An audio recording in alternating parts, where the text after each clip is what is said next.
It says here that the calendar of the Eternal is solar, lunar, or lunisolar. The days are from morning to morning or from evening to evening. Well, just in case, I recommend the website losdelcamino.net for more information about the calendar. There you can see all the information regarding the calendar, so you can understand much more deeply than you might be able to with the answer I am going to give.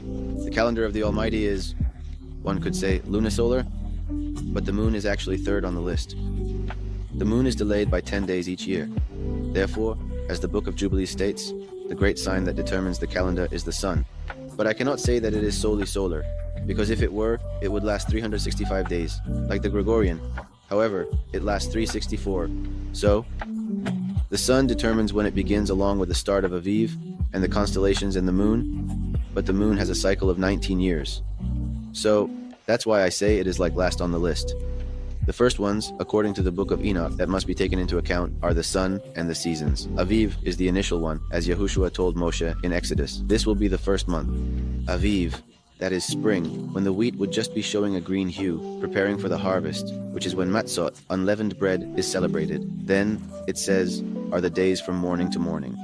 Yes, from 6 in the morning to 6 in the morning, according to reality. In Judaism, and therefore also among Messianic Jews and others who try to return to Hebrew roots but remain within Jewish traditions, they take the calendar as from evening to evening, because the Jews follow the moon, a lunar calendar, not the one of Enoch, not the one of the writing, not the one of Jubilees, a calendar that they adopted in Babylon.